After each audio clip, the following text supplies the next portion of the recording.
Good morning, Bitcoins. It's 11 o'clock on the West Coast, and we're live on the World Crypto Network. The price of Bitcoin is $229. Ouch. And we're joined live by Derek J. Freeman in New York City. Derek J., what's going on? Hey, don't worry about the price of Bitcoin. There's more important things going on. Russ Ulbricht, a hero, is on trial in New York, Manhattan, 500 Pearl Street. There are some protesters outside who are peacefully demonstrating in support of Russ. He is allegedly the operator of the Silk Road black market website. And this case is very important because it sets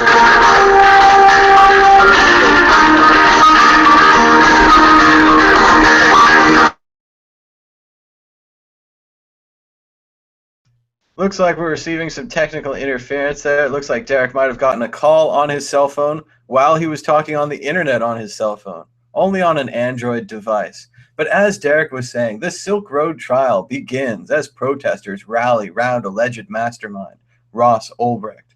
And here, as you can see in The Guardian, the famed British newspaper, right on the front page, is Derek J. himself holding a sign that says, "Web hosting is not a crime. WTF." Derek, are you back from your phone call? Let's see, we're still reconnecting. Go ahead, Yes, Derek.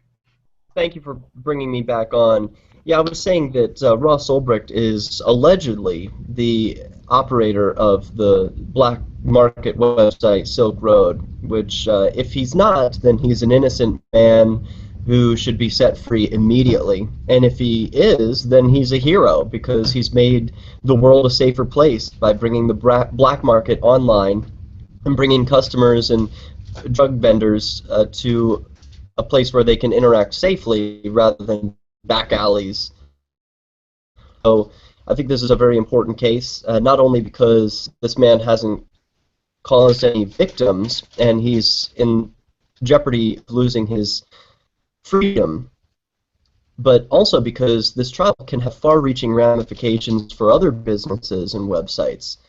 The idea behind the government's prosecution of Ross is underlined by the term transferred intent.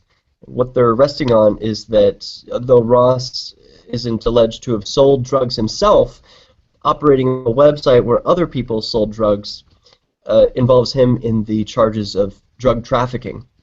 Now, obviously, this would have far-reaching ramifications for websites like eBay and Craigslist, where we know that people do exchange drugs and prostitution and other illegal things, and so that would set a dangerous precedent that would send all of Craigslist's office into federal prison to happen. And this is And so especially key with Ross should Bitcoin as we be as see well. new projects like Glyph Marketplace coming online. Glyph Marketplace, which uses Bitcoin exclusively through the GLIPH app, would probably be shut down under these new rules. But merely it's a new way to trade items, which is what the internet's all about, increasing our ability to trade information and now physical items exchanging Bitcoin as temporary tokens of value. Yeah. Now, there have been a whole cast of characters from all over the country who have descended upon Manhattan for this trial. People all the way from California have flown out to support Ross, and it's heartwarming to see all the people from different walks of life who came to Bitcoin or crypto anarchy in their own separate paths. Very exciting. We have just a Now, couple of I'm pictures here. It awaiting a looks like press you brief. with Josie Wales, the outlaw Josie Wales, and of course Julia Transky's there, Brave the World. Julia Tarianska has been there inside the courtroom watching what happened. Now, she gave me some insider info earlier. Just about an hour ago, she told me that she was witnessing the jury selection process, and she was she overheard, or I suppose was witness to, the prosecution perspective outside of the courthouse today. Now, if they missed, or at least spoken to by the prosecution for further questioning, that's Well, they didn't ask the jury if they noticed it was raining this morning. They didn't ask, if they read any newspapers on the way to work. It seems like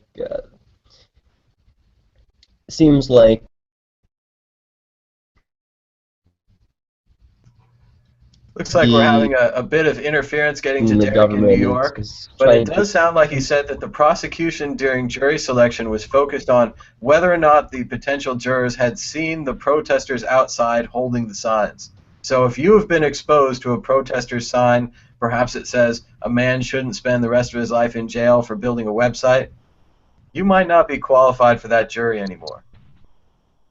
Derek, Yeah, you and still with us? I am still here. Now, there's a Might want to try turning your camera off. We might be group of having a network activists, issue there. those who are in support.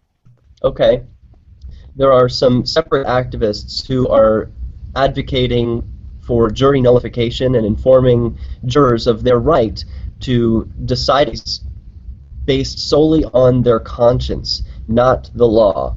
And that's a well-established right that has existed for centuries. And jurors are being reminded of that by activists outside the courthouse today, and presumably the rest of the trial and ongoing throughout the years. So while it's not shown here, there are activists with jury nullification signs. What kind of messages do those signs carry? They say uh, Google jury nullification. They also say no victim, no crime. And I believe I have one. I have one with me, so I can show you exactly what sort of literature these people are receiving. Anyone can participate in jury nullification. You can tell your friends about it. Maybe your friends are on the jury. Maybe your friends are on the jury. But basically, if you believe the drug war is wrong, and if you believe that all Ross Ulbricht allegedly did was run a safe, non-violent drug market that allowed people to trade medicine without violence, you could reject the law. You could say, and you would still be a valid member of society. Nothing would happen to you on the jury. You would just be saying that in this case, the law needs to be changed, and it's a message to the legislator that a lot of legislators have spoken up about stopping the drug war. President Obama famously smoked marijuana. President W. Bush, as well as President Clinton, all three of the last presidents have publicly admitted to smoking marijuana, which is the major issue in this case. It was large amounts of cannabis being traded for large amounts of money.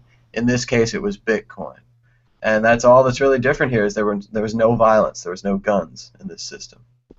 That's right, and I can't find the jury nullification pamphlets. I received one by the advocates who were handing them out today. Um, The last thing that I want to say is that folks who are interested in the trial can follow along. There are daily updates and live blogging occurring at thelibertybeat.com. Some activists out of Texas are keeping eyeballs on the scene, both here in New York and around the country. So updates are coming in from all over at thelibertybeat.com. And it looks like right now they're having a database connection error. So we've made them too popular, perhaps. Um, but as That's for the price of Bitcoin, we're still at $229, and nobody likes to talk about this. But if you have lost a lot of money and you're feeling kind of depressed, there is help. There's a suicide hotline at 1-800-273-8255. And I know a lot of people had maybe hundreds of Bitcoin. They were maybe waiting for it to go to $1 million. Yes, it is down right now.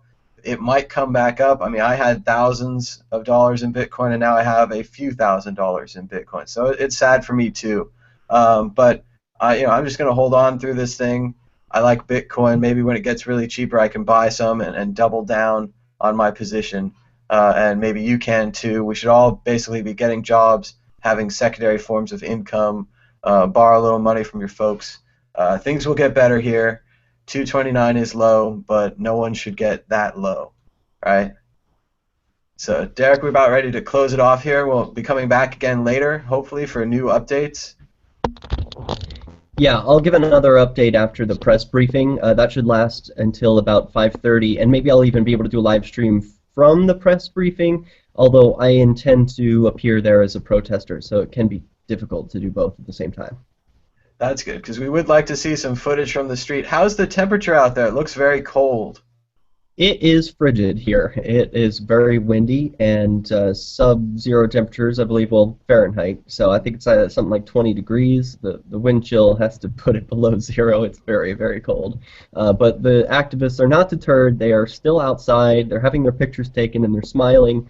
It's very inspiring to see. So I look forward to many more days of this and hopefully a victory for Ross.